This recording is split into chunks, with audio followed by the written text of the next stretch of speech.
Selamat datang Bapak Guru hebat. Kali ini saya akan memaparkan aksi nyata saya modul 1.4 Budaya Positif. Bersama saya Wulansari, CGP Angkatan 10, Kota Batam. Adapun tindakan untuk aksi nyata saya, latar belakang. Murid tidak suka peraturan karena selama ini jika mereka melakukan pelanggaran, maka akan mendapatkan hukuman dan cenderung akan mempermalukan dirinya sendiri. Adapun tujuan aksi nyata, yang pertama, menciptakan murid yang merdeka dan disiplin diri yang kuat.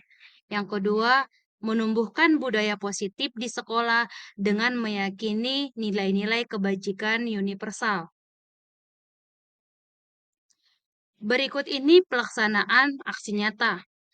Dalam kegiatan aksi nyata saya melakukan kegiatan diseminasi di sekolah mengenai menyebarkan pemahaman dan pengalaman budaya positif di sekolah.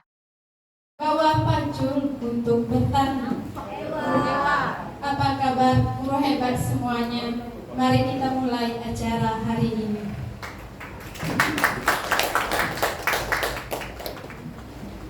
Duduk bersila sambil makan. Pemandangannya hutan ilalang. Beribu terima kasih kami haturkan teruntuk Pak Happy yang sudah sudi datang. Air beriak tanda tak dalam, air tenang di sebuah telaga. Izinkan saya ucapkan salam untuk hadirin yang berbahagia. Assalamualaikum warahmatullahi wabarakatuh. Yang terhormat Kasih Kurikulum Bapak Happy Wijadex SPD, yang kami hormati Kepala Sekolah SD Negeri 002 Nongsa, Ibu Haja Artita SPDSD, beserta Bapak Ibu Majelis Guru, hadirin yang berbahagia.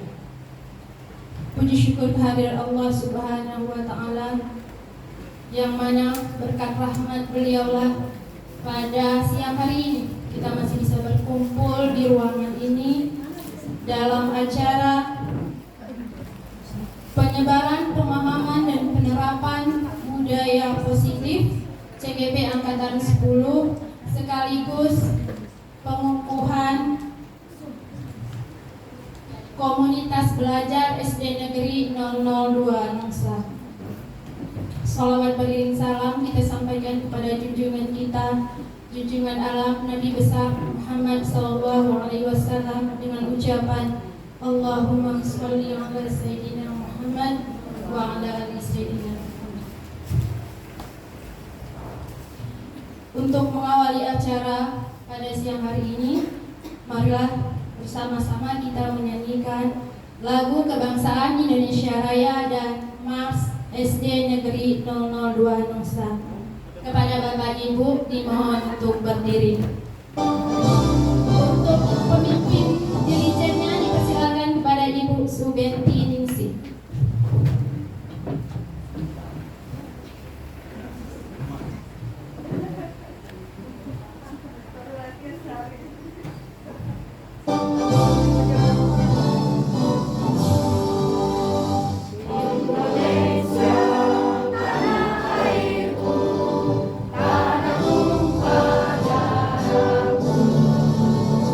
Di sana aku berdiri.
Hadirin mohon duduk kembali.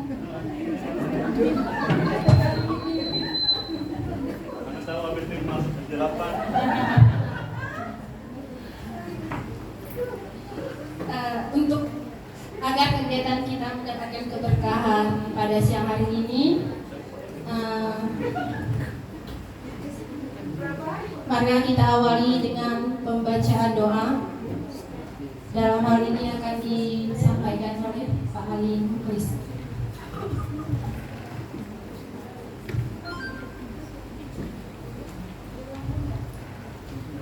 Bismillahirrahmanirrahim. Assalamualaikum warahmatullahi wabarakatuh.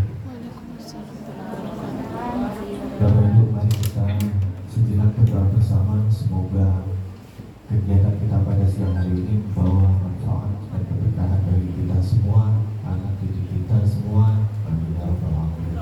A'udzubillahi minasyaitonir rajim. Bismillahirrahmanirrahim. Allahumma shalli wa sallim ala sayyidina Muhammad sayyidil awwalin wal akhirin wa sallim wa barik wa tabarak wa ta'ala bi sahabati rasulillah ajma'in. Alhamdulillahirabbil alamin. Hamdan syakirin, hamdan na'imin, hamdan yafi'u ma'ruf bi mazidah. Ya Rabbana lakal hamdu kama yanbaghi li jalali karim wa 'azimi sultan. Allahumma iftah lana abwaabal barakah, abwaabal quwwah wa abwaabal suhah. Allahumma inna nas'aluka salamatan fid din wa 'afiyatan fil jasad wa ziyadatan fil ilmi wa barakatan fil rizqi wa tawbatan qabla al-maut wa rahmatan 'indal maut wa maghfiratan ba'da al-maut. Allahumma habib alaina fi sakratil maut. Rabbana ighfir lana dzunubana wa li walidina wa li masyayikhina wa li jami'il muslimin wal muslimat wal mu'minin wal mu'minat al-ahya'i minhum wal amwat. Rabbana atina fid dunya hasanah wa fil akhirati hasanah wa qina adzabannar. Subhana rabbika rabbil izzati amma yasifun wa salamun alal mursalin walhamdulillahi rabbil alamin. Assalamualaikum warahmatullahi wabarakatuh.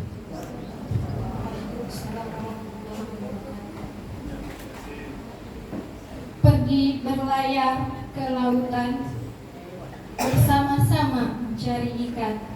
Acara selanjutnya kata sambutan kepada Ibu Kepala Sekolah SD Negeri 002 Nongsa kami persilakan.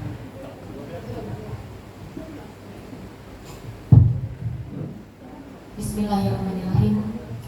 Terima kasih. Assalamualaikum warahmatullahi wabarakatuh. Yang saya hormati, yang sama-sama kita cintai, kita banggakan karena Allah dan sosok pewaris ilmu Bapak Kasih pengembang kurikulum SD. Semoga Pak Happy sehat selalu. Yang sama-sama kita hormati, kita sayangi sebagai sosok orang tua dan figur pendidik Bapak Marhalim, sehat selalu Pak. Terima kasih. Yang sama-sama kita hormati, kita sayangi Ibu Kepala Sekolah yang jauh-jauh dari Kecamatan Duku Baja. Terima kasih Pak Frida, Kepala Sekolah SD Negeri 008 Nongsa. Terima kasih Ibu Raja. Dan yang tak kalah dimuliakan Allah Subhanahu wa taala, seluruh peserta majelis guru gabungan dari sekolah SD Negeri 002 Nongsa, SD Negeri 008 Nongsa yang dicintai Allah dan sangat saya cintai karena Allah. Alhamdulillah hari ini kita disatukan Allah Subhanahu wa taala dalam gedung SD Negeri 002 Nongsa, yang mana nawaitu kita, niat kita adalah sama-sama bersatu dalam menyusun proses pembelajaran mengajar yang merdeka, namun bersatu di jalur yang sesuai dengan landasan dokumen 1. Maka di program kita kurikulum merdeka tahun ajaran baru 2024-2025 kita mempunyai komunitas belajar SD Negeri 002 Nongsa yang ditangani, yang dikelola oleh seluruh guru penggerak yang ada di SD Negeri 002 Nongsa. Tepuk tangan kepada guru-guru pada yang berbahagia. Untuk itu saya menyusun jari 10, memohon ampun kepada Allah, memohon maaf kepada semuanya. Dan terlebih-lebih saya memohon tunjuk ajar kepada Pak Kasih Kurikulum, berilah kami arahan dan mohon kami dikukuhkan agar kami resmi bisa mengeluarkan sertifikat yang bisa terakui di PMM. Mudah-mudahan bermanfaat untuk semuanya sesuai dengan tuntutan kita dalam proses Simpek di PMM. Terima kasih yang tak terhingga. Hanya Allah yang bisa membalas kebaikan guru-guru yang hebat yang mau bergerak, menggerakkan, dan guru-guru semua yang mau digerakkan. Apapun yang Bapak Ibu lakukan, apapun yang Bapak sumbangkan untuk anak negeri, mudah-mudahan menjadi amal jariah kepada kita semuanya. Wabillahi taufiq wal hidayah. Wassalamualaikum warahmatullahi wabarakatuh. Waalaikumsalam warahmatullahi wabarakatuh. Terima kasih pada Ibu Kepala Sekolah atas kata sambutannya. Acara selanjutnya sambutan Kasih Kurikulum Dinas Pendidikan Kota Batam. Pak Happy sekaligus membuka kegiatan dan mengukuhkan pengurus pelajar SD Negeri 002 Nongsa. Kepada Bapak kami persilakan.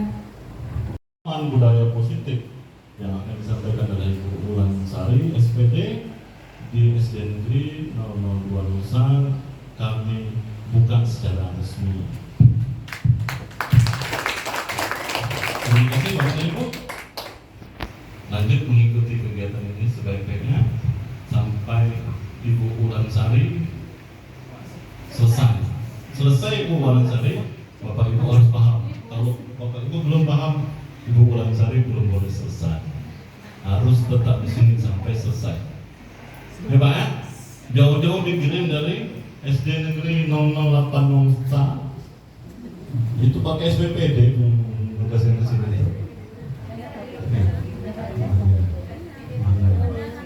Tentang di kepala sekolah SD Nongsa SPPD itu. Jangan sampai sia-siakan SPPD-nya Bapak Ibu. Tak itu canda aja, tak usah dimasuk hati. Kami akhiri dengan wassalamualaikum warahmatullahi wabarakatuh. Selamat sore Bapak Ibu ya. Guru Kasuari mondar mandir. Kami ucapkan selamat datang. Terima kasih berkenan hadir. Masih ada Bapak Ibu. Lanjut ya Bapak Ibu. Air beria tanda tak dalam. Air tenang seperti berlian. Izinkan saya ucapkan salam untuk para hadirin sekalian. Assalamualaikum warahmatullahi wabarakatuh.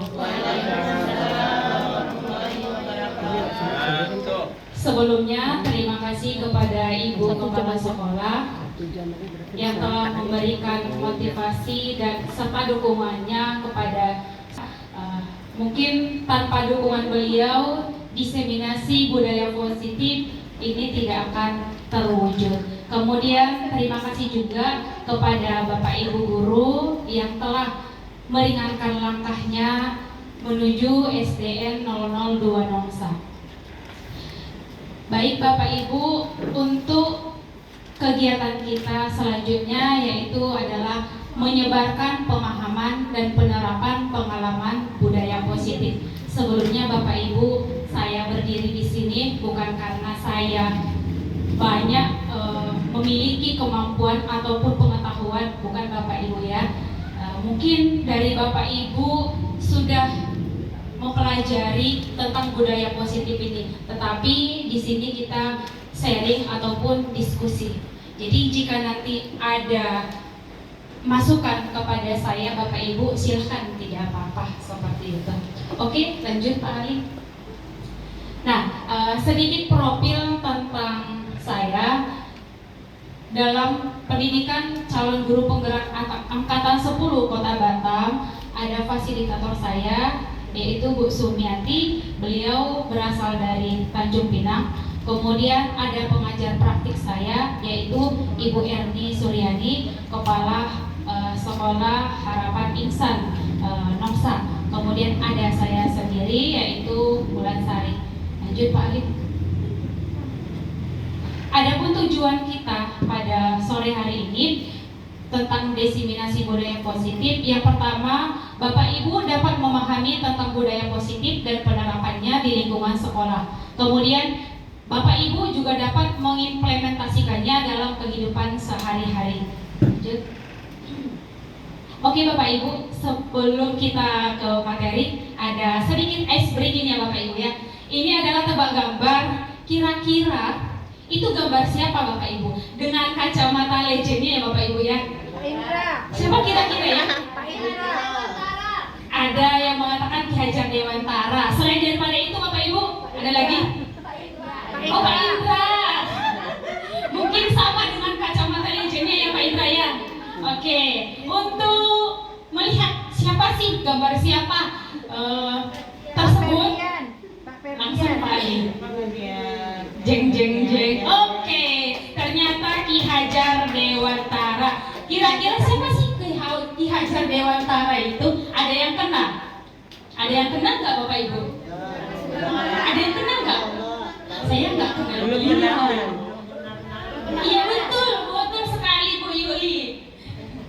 Nah, Ki Hajar Dewantara ini adalah salah satu bapak pendidikan kita, di mana banyak sekali ilmu-ilmu yang diberikan kepada kita sebagai pendidik yang akan nantinya kita terapkan kepada anak-anak murid kita. Lanjut, masih ada ice breakingnya satu lagi. Siapakah itu? Siapakah itu? Ini perempuan, ada pemimpinnya, ada antiknya. Bukan Pak Indra lagi tuh.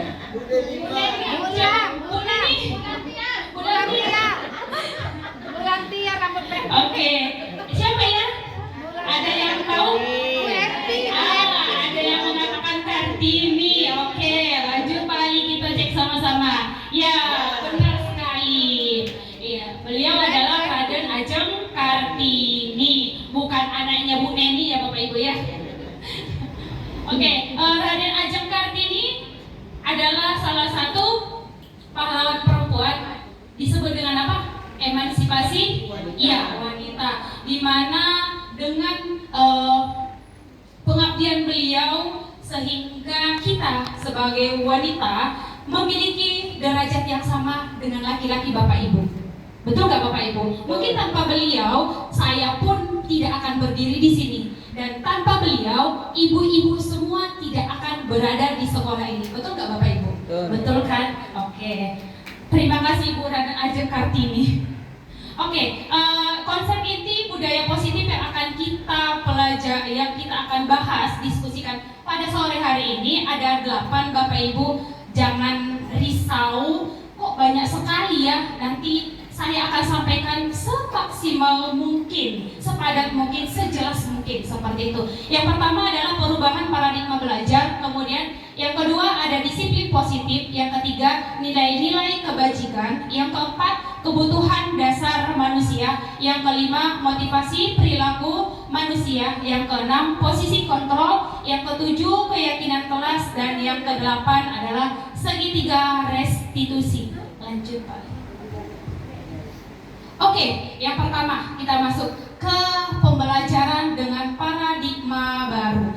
Nah, sebelum saya menjelaskan tentang pembelajaran paradigma baru, saya bertanya dulu kepada Bapak Ibu. Mungkin Bapak Ibu melaksanakan pembelajaran selama ini di dalam kelas, apakah pembelajaran yang berpusat kepada murid atau disebut dengan apa Bapak Ibu? Student center ya Bapak Ibu, ataukah teacher center, atau yang berpusat kepada guru? Mungkin dijawab dalam hati saja ya Bapak Ibu. Nah, mungkin selama ini kita masih menerapkan pembelajaran yang berpusat kepada guru atau teacher center. Nah, coba bayangkan Bapak Ibu, ketika kita melaksanakan pembelajaran student center, apa outputnya?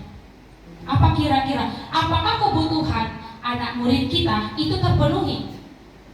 Rasanya tidak ya Bapak Ibu. Nah, lahirlah dia sebuah pembelajaran dengan paradigma baru. Apa sih sebenarnya pembelajaran dengan paradigma baru itu?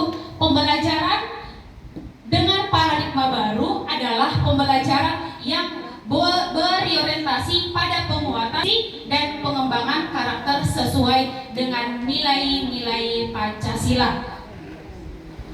Nah, untuk menciptakan nilai-nilai Pancasila juga dengan apa yang kita harapkan pada saat ini yang menggunakan kurikulum Merdeka. Ada 6 dimensi ya Bapak Ibu ya, profil pelajar Pancasila. Yang pertama apa Bapak Ibu? Yang pertama itu adalah beriman, bertakwa kepada Tuhan Yang Maha Esa dan berakhlak mulia. Kita mengharapkan kepada murid-murid kita itu memiliki keimanan, berakhlak mulia.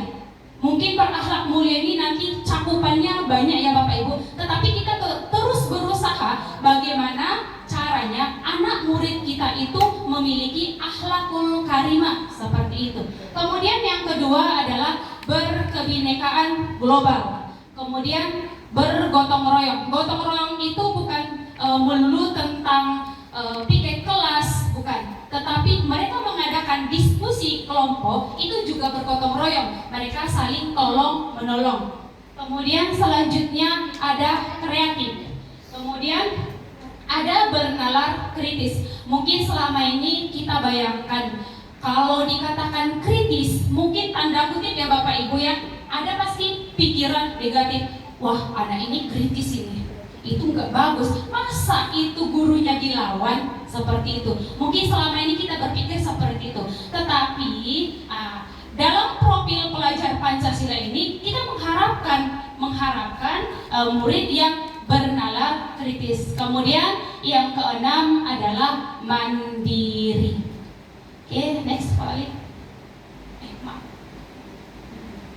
Nah, selanjutnya pembelajaran paradigma baru memastikan praktik pembelajaran yang berpusat pada murid atau pembelajaran yang disebut dengan atau kita kenal pada saat ini adalah pembelajaran berdiferensiasi. Mungkin Bapak Ibu sudah melaksanakan, apalagi kemarin melakukan observasi, ya enggak Bapak Ibu? Itu observasi yang kita lakukan itu adalah pembelajaran berdiferensiasi atau berpusat pada murid, yang mana setiap murid belajar sesuai dengan kebutuhan dan tahap perkembangan. Sesuai dengan kebutuhannya itu bagaimana? Misalkan anak A dengan anak B itu kebutuhannya berbeda. Kemudian gaya belajarnya berbeda. Anak itu unik. Anak itu kita tidak boleh samakan antara si A dan si B. Bahkan kembar sekalipun itu mereka berbeda seperti itu. Nah, ini pembelajaran paradigma baru ini berpusat pada murid. Berpusat pada murid ini adalah salah satu pemikiran dari filosofi Bapak KHD tadi, Ki Hajar Dewantara, yaitu pembelajaran yang berpusat kepada murid. Oke, lanjut Pak Alif. Kemudian kita lanjut sebelum ke materi selanjutnya, ada nih pertanyaan pemantik. Ini Anda dan teman Anda akan melakukan kegiatan namanya Cobalah Buka. Sekarang saya mau Bapak Ibu berhadapan dengan yang di samping Bapak Ibu. Oke, berhadapan. Yang tidak punya pasangan, mungkin pasangannya boleh ke depan dengan sayang seperti itu. Oke, sudah Bapak Ibu berhadapan.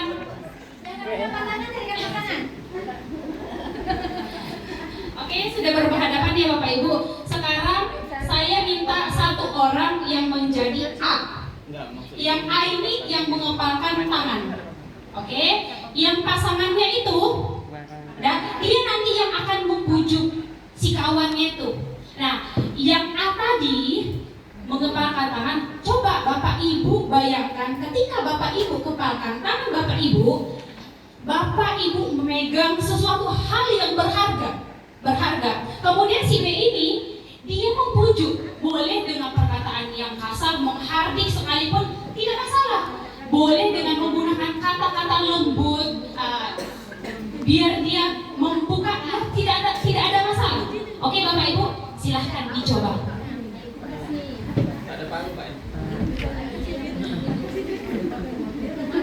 Oke. Nah sekarang bergantian. Tadi yang B itu membujuk ya. Sekarang si B itu yang mengepalkan tangannya. Yang si A itu membujuk. Ayo Bapak Ibu.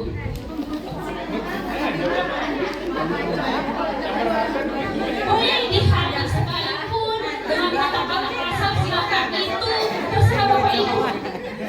Mau dengan kata-kata yang penuh dengan kasih sayang atau ucapan sayang, coba dibuka tangannya sayang. Nah, seperti itu.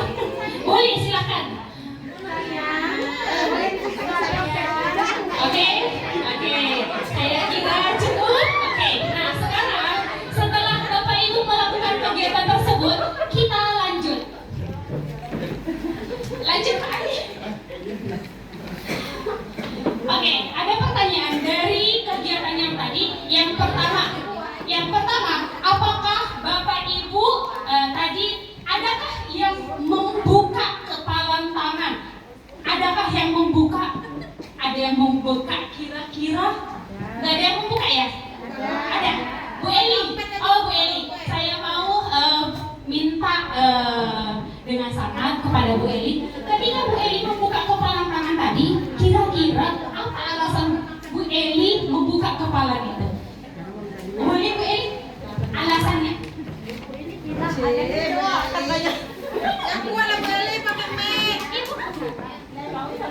Oke, kata Bu Eli tadi membuka kepala tangannya. Kenapa kata Bu Eli? Yang kata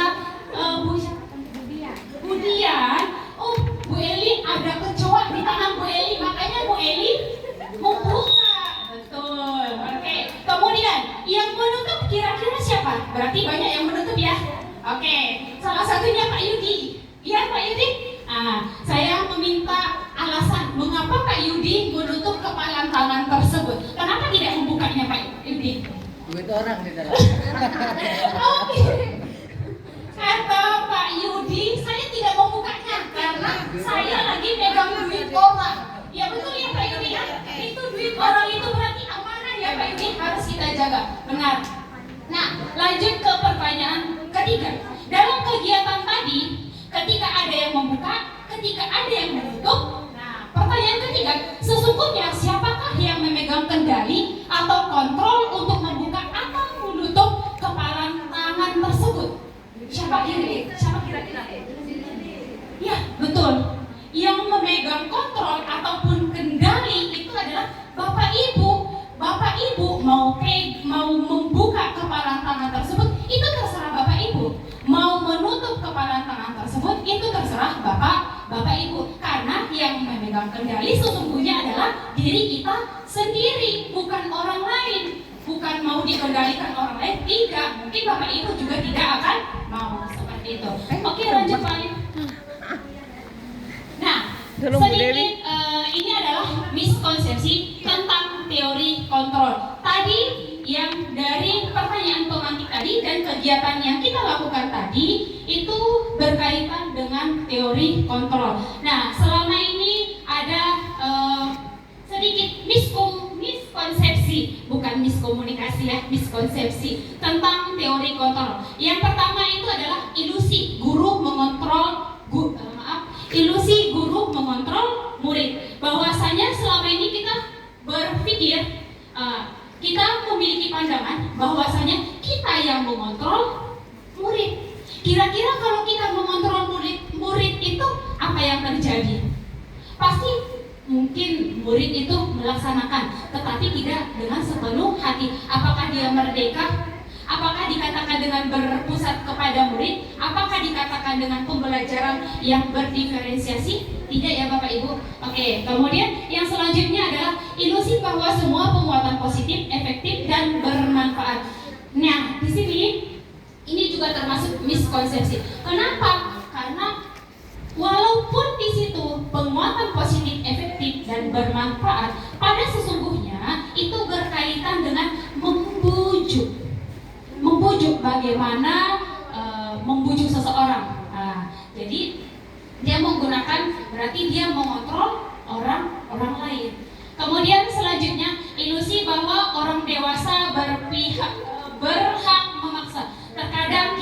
dewasa ini memiliki kemampuan untuk hak untuk kita memaksa kepada murid. Oh, kamu harus seperti ini. Ibu berhak loh, ibu berhak mengatur kamu. Karena di sini ibu yang menjadi presidennya, ibu yang menjadi wali kelasnya. Kadang kita berpikir seperti itu, iya nggak Bapak Ibu? Iya nggak? Iya nggak? Kemudian yang keempat, ilusi bahwa kritik dan membuat rasa bersalah mampu menguatkan karakter. Nah, ini nanti akan berkaitan dengan posisi kontrol. Oke, lanjut Pak Arif. Selanjutnya, bagaimana mengubah paradigma stimulus respon ke pendekatan teori kontrol. Nah, ketika ada stimulus respon, contoh, kita mencoba mengubah orang lain agar berpandangan sama dengan seharusnya teori kontrol atau pilihannya, itu kita harus berusaha memahami pandangan orang lain tentang dunia. Kemudian, perilaku buruk dilihat sebagai suatu kesalahan. Padahal teori kontrolnya, semua perilaku itu pasti memiliki tujuan, baik yang negatif dan positif. Mungkin dia melakukan itu pasti ada tujuannya. Kemudian yang selanjutnya, orang lain bisa mengontrol saya. Nah, seharusnya itu teori kontrol atau pilihannya itu hanya Bapak Ibu, hanya kita yang bisa mengontrol diri kita, bukan orang lain, seperti itu. Kemudian pemaksaan ada pada saat bujukan gagal. Seharusnya teori kontrolnya melakukan kolaborasi atau kerjasama dan konsensus menciptakan pilihan-pilihan baru. Dan selanjutnya, model berpikir menang kalah menjadi model berpikir menang-menang. Lanjut. Oke, yang kedua itu adalah disiplin positif. Nah, dalam budaya kita, makna disiplin telah berubah menjadi sesuatu yang dilakukan seseorang pada orang lain untuk mendapatkan kepatuhan. Kita cenderung menghubungkan kata disiplin itu dengan apa? Ketidaknyamanan. Kita melakukan itu pasti karena tidak nyaman, seperti itu. Nah, seharusnya disiplin positif itu adalah merupakan salah satu pendekatan disiplin diri dari dalam diri kita yang memampukan seseorang untuk mengontrol perilakunya dalam kesadaran tanggung jawab atas tindakan sebagai wujud menghormati diri sendiri, begitupun dengan orang lain. Jadi dia melakukan itu memang bukan karena dikontrol orang lain, tetapi karena untuk menghormati diri dia sendiri dan menghormati orang lain. Kemudian sebagai pendidik, tujuan kita adalah menuntut murid, bukan menuntut murid untuk memiliki disiplin diri sehingga mereka bisa berperilaku yang mengacu kepada nilai-nilai kebajikan universal dan memiliki motivasi intrinsik bukan ekstrinsik. Oke, selanjutnya berbicara tentang nilai-nilai kebajikan, apa yang terbersit di dalam benak Bapak Ibu ketika ada kata kebajikan? Berbuat baik. Jadi nilai-nilai kebajikan ini adalah nilai-nilai yang sifatnya positif, di mana manusia itu merupakan tujuan mulia yang ingin dicapai setiap individu. Nah, nilai-nilai kebajikan ini juga harus nilai yang disepakati bersama. Ada lintasannya seperti lintas bahasa, kemudian suku, bangsa, agama, maupun latar belakang. Nah, kalau berbicara tentang nilai-nilai kebajikan, itu sebenarnya luas Bapak Ibu. Di dalam guru penggerak itu ada 6, tetapi 6 itu masih dibagi-bagi lagi. Contohnya, yang pertama itu adalah nilai profil pelajar Pancasila. Nah, dalam nilai profil pelajar Pancasila, seperti yang sudah ketahui, bahwasanya yang pertama itu adalah beriman dan bertakwa kepada Tuhan Yang Maha Esa dan berakhlak mulia. Kemudian mandiri, bernalar, kritis, gotong royong, berkebinekaan global, dan kreatif. Nah, di samping daripada itu, 5 lagi banyak Bapak Ibu. Berarti nilai-nilai kebajikan itu adalah nilai-nilai seperti itu. Oke, Bapak Ibu. Nah, mungkin kita ice breaking dulu, boleh nggak Bapak Ibu? Boleh. Oke. Untuk soalnya Pak Yudi nampaknya agak lesu gitu. Perhatikan Bapak Ibu, tangan saya yang kecil ini. Oke, ketika saya angkat tangan saya, ini adalah A. Ke bawah B. Samping kanan ser. A, B, ser. A, B, ser. Jadi Bapak Ibu nanti sebutkan ketika saya mengangkat tangan saya, berarti ini apa Bapak Ibu? A. Ini apa? B. Ini apa? Oke, kita mulai ya. Pelan-pelan dulu. A, B, ser. Sernya Pak Ali itu menggoda.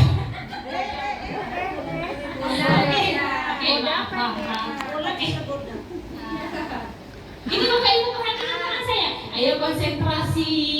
Mana konsentrasinya?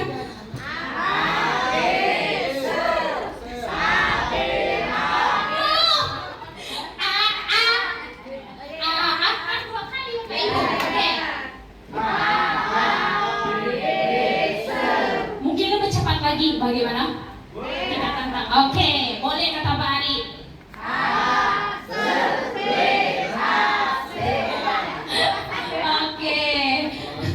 Oke, kita lanjut ya Bapak Ibu. Oke, nah selanjutnya itu adalah kebutuhan dasar manusia. Walaupun kita di sini membicarakan tentang murid, tetapi di sini juga materi selanjutnya itu adalah kebutuhan dasar manusia. Kita orang dewasa pun ini harus memiliki kebutuhan dasar ini. Nah, apa sih yang dikatakan dengan kebutuhan dasar manusia? Kebutuhan dasar manusia itu adalah segala sesuatu yang kita lakukan untuk mendapatkan apa yang kita inginkan. Sebuah tindakan yang kita lakukan memiliki tujuan tertentu, dan semua usaha terkait yang kita lakukan adalah dalam rangka agar kebutuhan dasar kita terpenuhi dengan baik. Next. Oke. 5 kebutuhan dasar manusia. Yang pertama itu adalah bertahan hidup atau survival. Nah, kebutuhan bertahan hidup ini pasti berkaitan fisiologis atau yang berkaitan dengan makan, minum. Berarti kebutuhan sandang pangan itu masuk Bapak Ibu, ya kan? Itu yang paling utamanya. Kemudian yang selanjutnya merasa diterima atau dalam bahasa Inggrisnya adalah love and belonging. Nah, merasa diterima itu kebutuhan untuk apa? Untuk disayangi, yang meliputi kebutuhan akan hubungan sosial. Kita misalkan ibaratnya Bapak Ibu datang ke suatu tempat. Bapak Ibu datang ke suatu tempat, itu Bapak Ibu harus memenuhi kebutuhan itu enggak? Kalau Bapak Ibu tidak merasa diterima, apa yang terjadi? Sedih, tidak nyaman, betul nggak? Betul. Nah, jadi ini berkaitan dengan hubungan atau koneksi sosial. Kemudian yang ketiga adalah kebebasan atau freedom. Kebutuhan ini berkaitan dengan kemandirian, kemudian memiliki pilihan dan mampu mengendalikan arah hidup seseorang. Kebebasan, bebas di sini dalam mungkin tanda kutip ya, bukan yang negatif gitu. Maksudnya kebebasan ini masih dalam konteks yang baik seperti itu. Jadi misalkan kita bebas mengeluarkan pendapat. Kemudian murid-murid kita juga harus memiliki kebebasan. Di dalam kelas mereka harus dikasih kebebasan mau belajar seperti apa, seperti itu. Oke, yang keempat adalah kesenangan atau fun.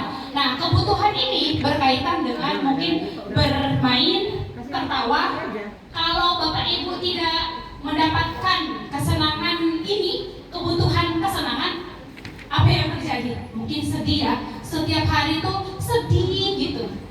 Jadi kalau misalkan nanti Bu Inar pagi-pagi datang dengan muka yang merenggut gitu, berarti Bu Inar tidak terpenuhi kesenangannya.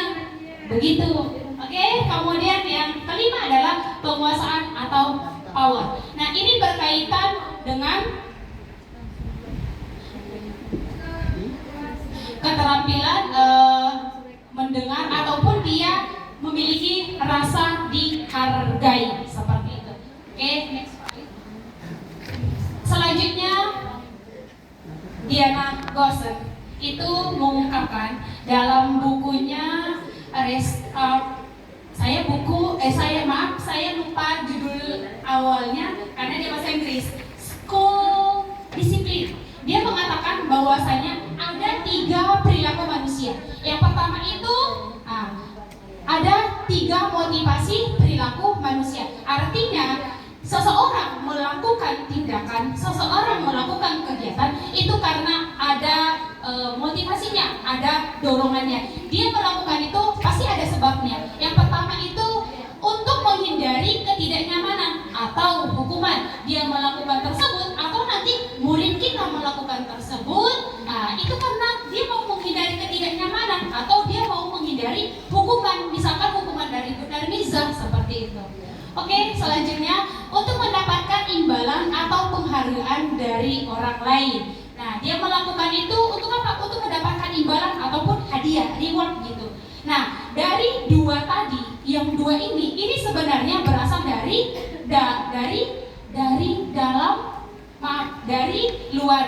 luar diri siswa.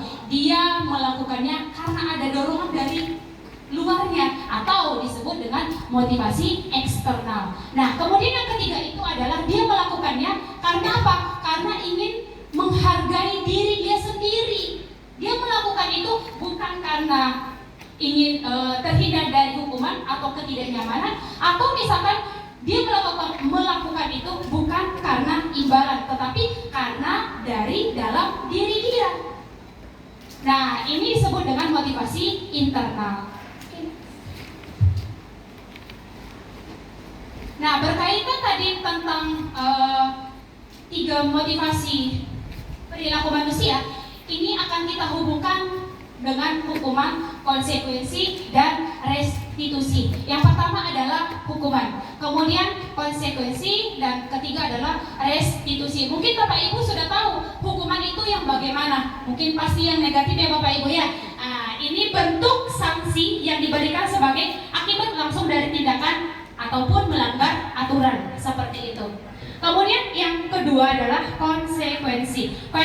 Konsekuensi ini adalah akibat dari tindakan yang dilakukan. Konsekuensi lebih berfokus pada pembelajaran daripada hukuman. Dia naik 1 tingkat seperti itu. Kemudian yang ketiga ini adalah proses menciptakan kondisi bagi murid untuk memperbaiki kesalahan mereka atau juga disebut dengan restitusi. Nah, ini nanti yang akan diharapkan Bapak Ibu.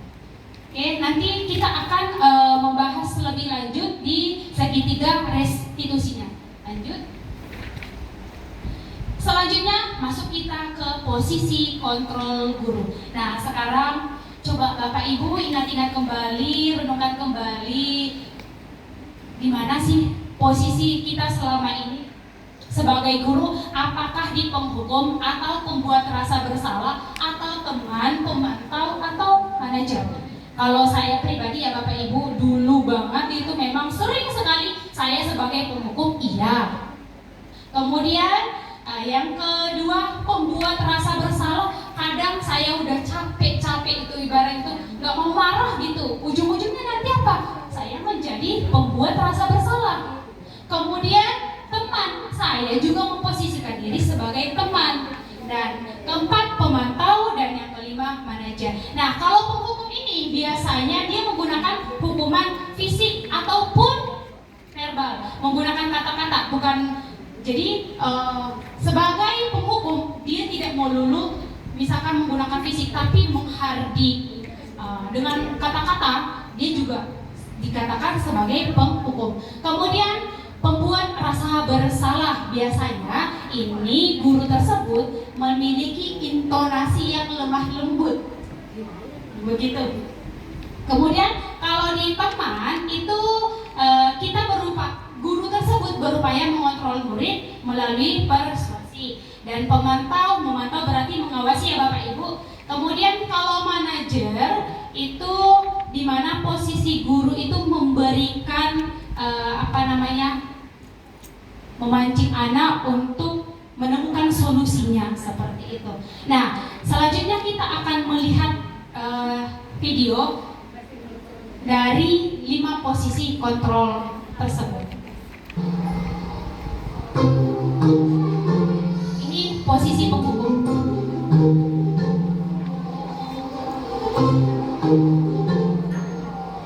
Sudah saya katakan pada kamu, kalau tidak mau belajar, tidak usah ganggu teman yang lain. Kamu ini bisa nggak sih sekali aja menjadi murid yang baik? Ini terakhir ya, Pak Guru peringatkan. Kalau kamu sekali lagi membuat kacau, kamu akan Bapak keluarkan dari kelas. Mendengar perkataan Pak Tejo, Adi terdiam dan menunduk, tak berkata biar sepatah pun. Setelah Pak Tejo kembali ke Oke, dari tayangan tersebut, video tersebut, dia dimarahi. Awalnya memang dia mengganggu kawan dia ya, kemudian dia dimarahi oleh Pak Tejo. Nah, ada nggak solusinya tadi? Tidak. Apa dampaknya kepada anak?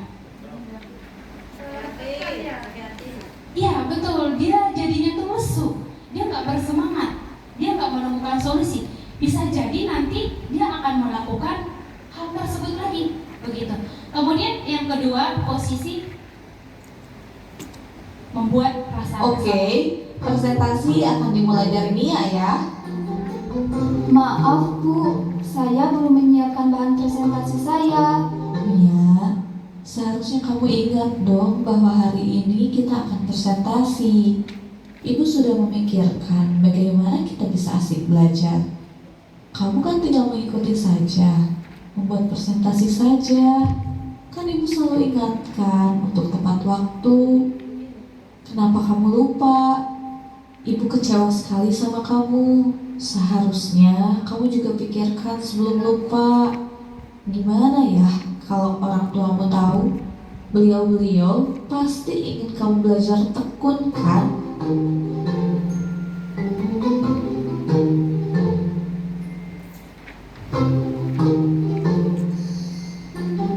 Agam, ibu kecewa sekali.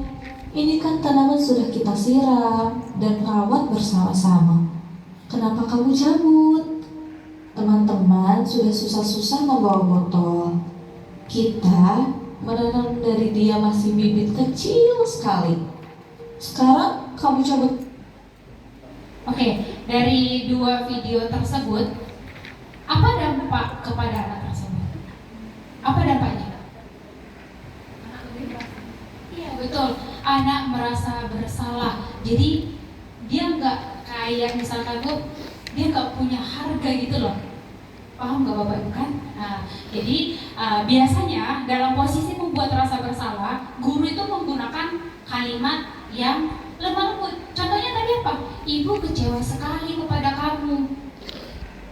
Jadi ketika seperti itu, saya sedikit bercerita Bapak Ibu ya, mohon maaf ya, sedikit saja. Jadi saya pernah melakukan ini sampai pada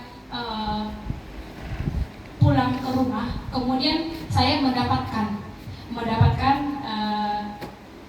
pesan dari anak murid saya. Padahal memang saya nggak marah, saya nggak marah. Saya posisinya di sini. Kemudian apa yang terjadi? Dia chat saya, Ibu, maafkan kami ya, maafkan saya ya, nggak bisa memberikan yang terbaik. Seperti itu.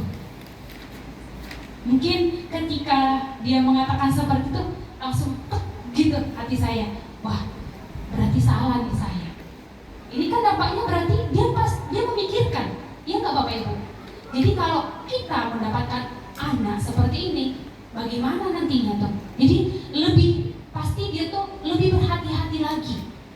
Artinya dia nggak mampu mengkreasikan diri dia. Dia tidak menemukan jati diri dia. Oh nanti ketika saya lakukan ini, nanti salah nggak ya sama Bu Bulan gitu. Nah seperti itu. Kemudian kita lanjut Pak Ali. Video yang ketiga ini adalah posisi. Apa terlambat? Maaf Pak, tadi telat bangun. Kamu ini tadi malam tidur jam berapa? Jam 12 Pak. Ngapain aja kamu sampai jam 12? Udah, besok jangan diulangi lagi ya.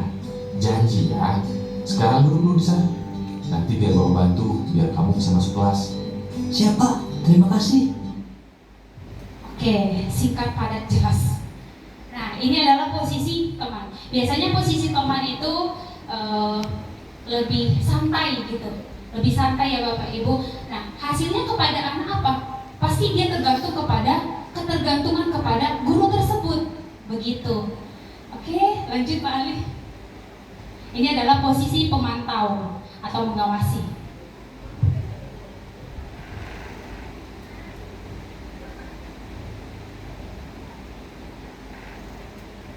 Nak, sudah jam masuk kelas. Ayo berbaris dalam waktu 20 hitungan. Bagus Siva, kamu berbaris tertib dan kukunya bersih. Kamu bisa dapat 3 bintang. Kenzi, bagaimana peraturan mengenai kebersihan kuku? Harus pendek dan bersih, Bu Tian. Lalu bagaimana? Mana dengan kuku Kenzi? Kotor, Bu Tian. Benar. Sekarang Kenzi pergi ke papan bintang dan ambil 2 bintang Kenzi. Simpan di meja ibu. Oke, yang keempat adalah posisi pemantau. Dia nggak marah-marah. Ini di atas dari posisi teman. Biasanya itu nanti kalau tidak memiliki dampak yang ke negatif, pasti ke positif. Misalkan pasti mendapatkan hukuman atau mendapatkan reward seperti itu. Kemudian posisi yang terakhir ini adalah yang seharusnya kita lakukan kepada anak murid kita. Kan kalian baca dulu secara mandiri bacaan di buku halaman 70 sampai 71. Adi, kamu pasti punya alasan melempar bola kertas ke teman-teman kamu saat jam pelajaran. Nanti selesai jam pelajaran kita ngobrol ya. Bapak ingin mendengar apa yang membuat kamu melakukan itu. Baik Pak. Adi, bisa kasih tahu Bapak alasan kamu tadi? Iseng aja Pak. Lucu soalnya melihat ekspresi teman-teman. Menyenangkan ya buat Adi. Tapi bagaimana ya kira-kira perasaan teman-teman? Terganggu Pak. Apa keyakinan kelas kita? Menghargai semua orang. Apakah Adi sudah terlihat seperti itu? Bagaimana agar Adi bisa terlihat seperti itu? Minta maaf kepada teman dan Bapak. Lalu saya juga akan berhenti mengganggu teman saat jam pelajaran Pak. Apakah Adi punya solusi lain untuk bisa mendapatkan kesenangan namun tetap menghargai orang lain? Bermain bersama teman saat jam istirahat atau jeda antara pelajaran. Kalau Bapak mengadakan bermain peran lagi seperti semester kemarin, bagaimana Pak? Seru sekali waktu itu. Baik, Bapak hargai usaha Adi untuk memperbaiki diri. Terima kasih juga sarannya ya Adi. Bapak akan coba pertimbangkan. Oke, pada posisi manajer ini mungkin Bapak Ibu melihat di akhirnya tuh anak tersebut atau murid tersebut mampu menciptakan sebuah solusi dari permasalahan tersebut. Betul nggak Bapak Ibu? Betul. Dari yang pertama sampai keempat, oh dia tidak mampu. Apa solusinya nanti? Nah, pada posisi manajer ini dia mampu, oh solusinya apa? Seperti itu. Karena apa? Karena kita lihat kembali pada keyakinan kelas yang sudah mereka sepakati. Lanjut. Oke, pertanyaannya dalam hati Bapak Ibu guru aja ya. Posisi kontrol apa yang saya lakukan selama ini? Oke, lanjut Pak Adi. Nah, di sini sedikit saja kita ulas kembali dari 5 posisi kontrol itu, sama-sama kita jawab ya Bu Inar, mohon jawabannya ya Bu Inar. Yang pertama, Ibu Bapak kecewa sekali dengan kamu. Kira-kira apa tuh Bu Inar? Pembuat rasa bersalah kata Bu Inar. Oke, kemudian kamu tidak pernah benar melakukannya. Kira-kira apa? Hukuman. Ayolah lakukan demi ibu atau bapak. Teman. Betul. Bagaimana kamu bisa menyelesaikan masalah ini?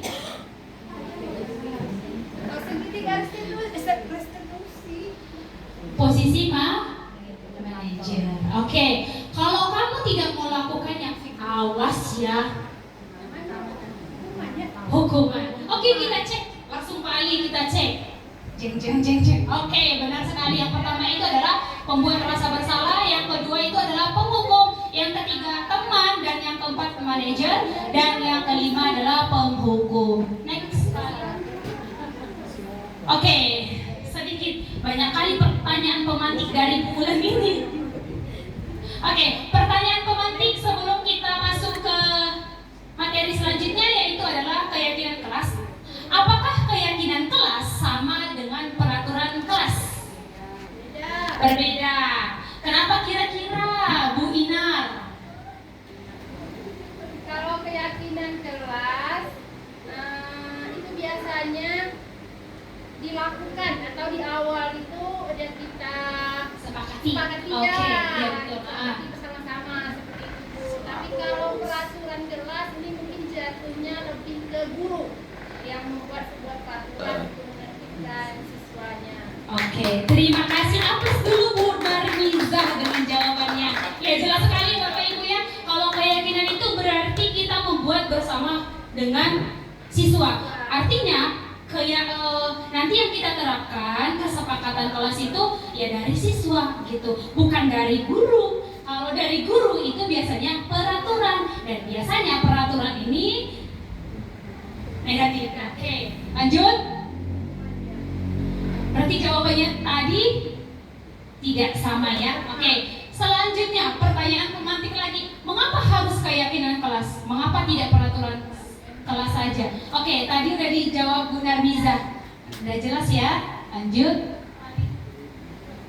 Nah, dari sini ada dua nih kesepakatan antara yang berwarna hijau dengan yang berwarna putih. Kira-kira mana nih yang termasuk kesepakatan kelas?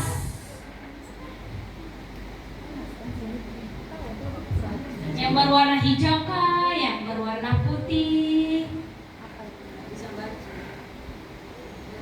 Kalau dia yang berwarna kata Bu Mawar nggak bisa baca, nggak nampak ya. Oke Bu Mawar, saya bacakan. Yang berwarna hijau itu kesepakatan kelasnya datang tepat waktu, mengucapkan salam, menjaga kebersihan sekolah, berdoa sebelum dan sesudah kegiatan, aktif dalam pembelajaran, tertib. Kalau yang putih, kami guru dan murid yang saling menyayangi.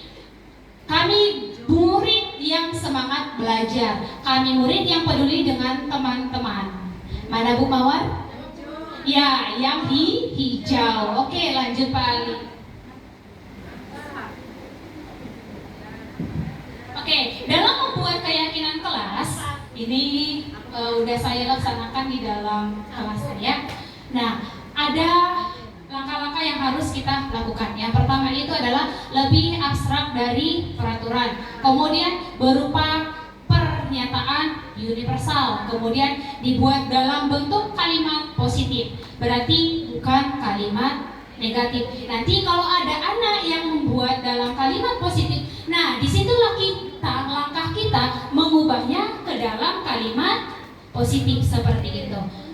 Kemudian sedikit saja agar mudah diingat, jangan banyak-banyak, nanti nggak ingat pula siswanya gitu ya. Kemudian sesuai dengan kondisi kelas, berarti kita kondisikan keyakinan kelas, nanti kita kondisikan dengan kelas kita. Kemudian semua warga kelas dilibatkan, tidak boleh tidak dilibatkan, semuanya tanpa terkecuali. Lanjut Pak Ali. Next, materi selanjutnya ini adalah segitiga restitusi. Kenapa dikatakan dengan segitiga restitusi? Kenapa bukan segi empat? Kenapa bukan apa lagi? Ya betul. Kenapa Bu Narmizah? Kenapa bukan segitiga? Kenapa harus segitiga? Kenapa nggak segi empat? Kenapa nggak segi banyak gitu? Oke, nah segitiga restitusi itu adalah suatu proses dialog yang dilakukan oleh guru agar dapat menghasilkan murid yang mandiri dan bertanggung jawab. Nah, di sini ada pun tahapan dari segitiga restitusi. Yang pertama adalah menstabilkan identitas, kemudian validasi tindakan yang salah, menanyakan keyakinan. Oke, Ini adalah tahapan segitiga restitusi. Mungkin kita langsung aja ke videonya bagaimana menerapkan ketika di langkah pertama itu adalah menstabilkan identitas. Nah, sebelum kita menstabilkan identitas, pastinya kita tanya dulu nanti kepada murid yang bermasalah ini. Kita tanya dengan yang ramah gitu. Jangan nanti langsung marah-marah gitu. Nanti bukan lagi segitiga restitusi namanya, bukan. Lanjut Pak Ali. Oke, lanjut.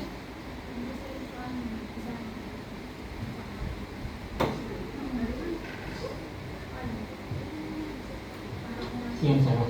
Siang Pak. Sudah lama nggak ketemu Sarah? Kenapa hari ini ada di sini?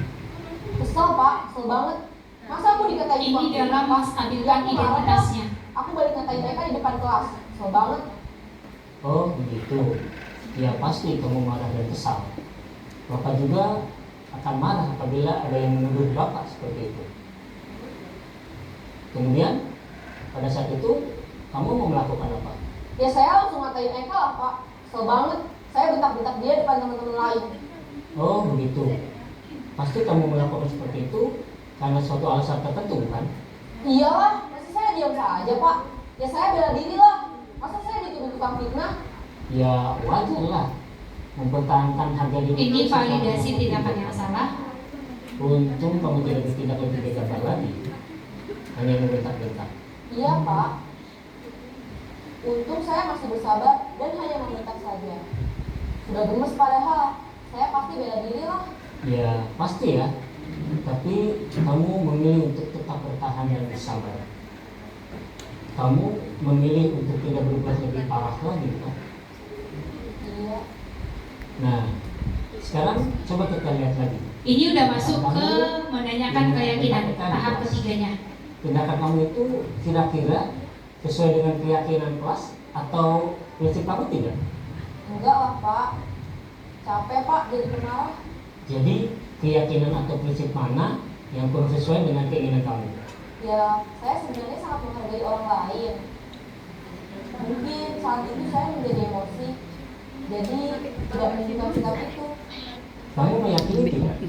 Menghargai orang lain itu penting buat kamu. Yakin lah Pak. Iya, setuju. Kita harus saling menghargai. Namun ada juga keyakinan yang harus sepakati yang perlu kita jalankan apabila kita sedang marah, kan? Ya, saya bisa lebih proaktif, mulai dengan diri sendiri. Saya bisa jadi lebih sabar. Berpikir kalau apa selanjutnya. Kira-kira kamu bersedia memperbaiki masalah ini tidak? Sedia Pak.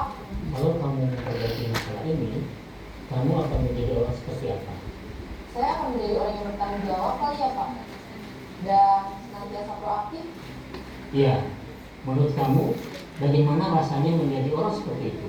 Ya nyaman lah, bangga bisa bersabar dan menahan diri. Baiklah kalau begitu. Yuk kita pikirkan bagaimana memperbaiki masalah ini.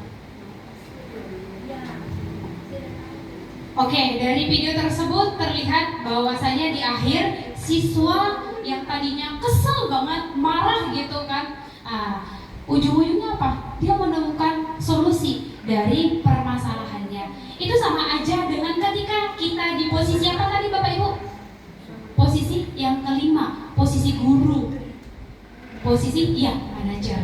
Oke, lanjut Pak Ali. Nah, kita masuk di penghujung. Udah selesai nih materinya Bapak Ibu ya. Nah, ini kesimpulannya. Kesimpulannya dalam penerapan disiplin positif, hendaknya guru memiliki standar kepribadian profesional dan kepribadian yang baik, di mana guru mampu merefleksi dirinya dalam posisi kontrol saat ini, bagaimana perjalanan dirinya sebagai pamong, manajer yang menuntun murid-muridnya menjadi insan yang mandiri, merdeka dan bertanggung jawab. Oke, next. Nah, selanjutnya ini sebelum kita tutup, kita kuis dulu. Kuis sebentar aja. Oke, lanjut Pak Ali. Bapak Ibu nggak usah buka, nggak usah scan barcode-nya. Nanti Pak Ali yang membuka di layarnya. Silakan Pak Ali. Di grup udah ada. Langsung aja buka Pak Ali. Di grup. Iya.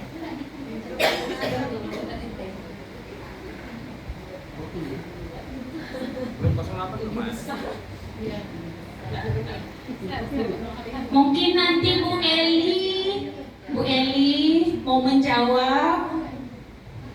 Kuisnya nggak banyak-banyak kok, ada 10 aja.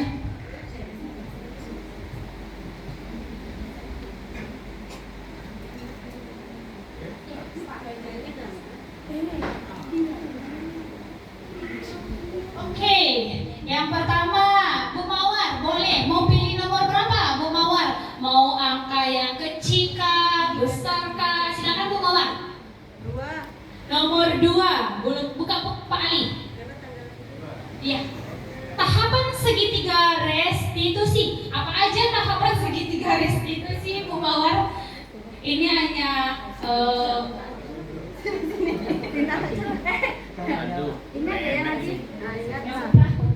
pertama menstabilkan identitas, yang kedua memvalidasi tindakan yang salah, yang ketiga keyakinan kelas. Oke, benar sekali ya. Tepuk tangan dulu Bu Mawar dan Bu Narmiza. Terima kasih. Selanjutnya Bu Ketua Kombel, mohon kesediaannya untuk menjawab. Pilih satu nomor Bu Ketua Kombel, satu aja. Nomor 3. Oke, pada posisi ini biasanya guru akan bersuara lemah, lembut atau lebih lembut. Iya, pembuat rasa bersalah. Tepuk tangan dulu untuk Bu Ketua Kompel. Dan terakhir aja ya Bapak Ibu ya, mungkin udah lesu, udah sore gitu. Saya minta kesediaan waktunya mungkin dari Bu Bapak ini bakal ganteng. Oh, Pak Randi yang ganteng. Boleh Pak Randi? Boleh. Nanti kita nggak makan Pak Randi kok. Remedial nggak nanti? Nggak ada remedial aja. Nomor berapa Pak Randi? Biasa kalau hoki-hoki saya tuh 10. Oke, nomor 10.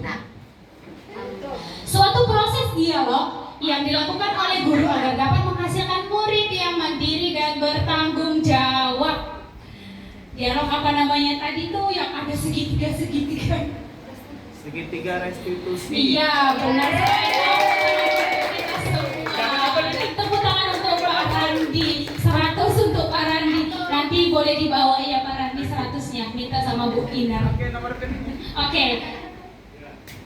Udah pinjam ini. Pinjam lah. Oke, selanjutnya terakhir. Biasanya kalau kita melakukan suatu kegiatan pasti ada namanya refleksi. Di mana refleksi ini adalah untuk apa? Untuk memperbaiki kesalahan ataupun biar kedepannya lebih bagus lagi. Pak Yudi, boleh Pak Yudi minta kesediaan waktunya untuk refleksi? Apa yang sudah dipelajari dari ini tadi aja? Tidak, kalau tidak sedikit boleh banyak. Boleh? No. Pak Yudi. Ini ketua gugus Yang ini. sudah dipelajari. Ketua gugus.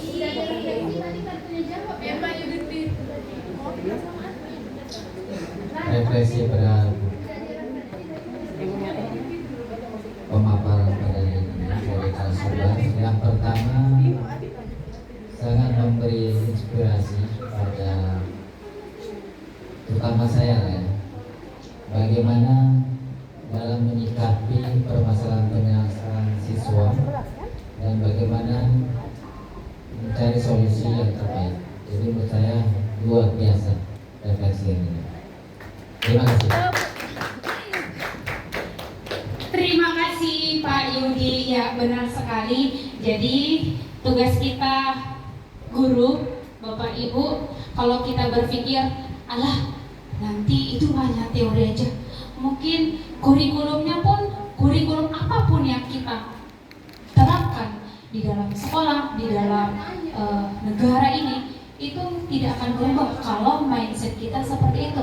Maka kita harus pelan-pelan dia mau pelaporan langsung langkah lebih cepat seperti itu. Oke Bapak Ibu, terima kasih banyak atas kesempatannya telah bersedia mendengarkan pemaparan tentang diseminasi budaya positif dari saya. Mudah-mudahan langkah kaki Bapak Ibu nanti sampai pada rumah selamat dan sehat selalu. Sekali lagi terima kasih, dan dari saya mohon maaf apabila ada kata-kata saya yang salah, kemudian ada pemaparan yang kurang jelas. Boleh nanti di luar daripada ini kita sharing-sharing seperti itu. Oke, saya sudahi. Assalamualaikum warahmatullahi wabarakatuh.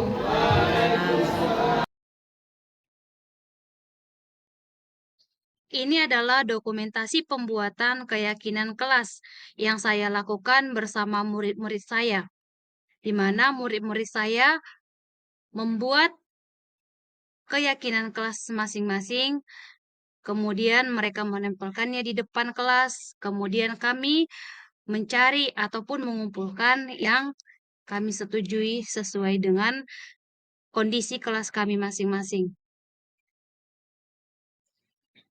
Berikut ini adalah dokumentasi penerapan segitiga restitusi terhadap anak yang bermasalah. Demikian, terima kasih. Wassalamualaikum warahmatullahi wabarakatuh.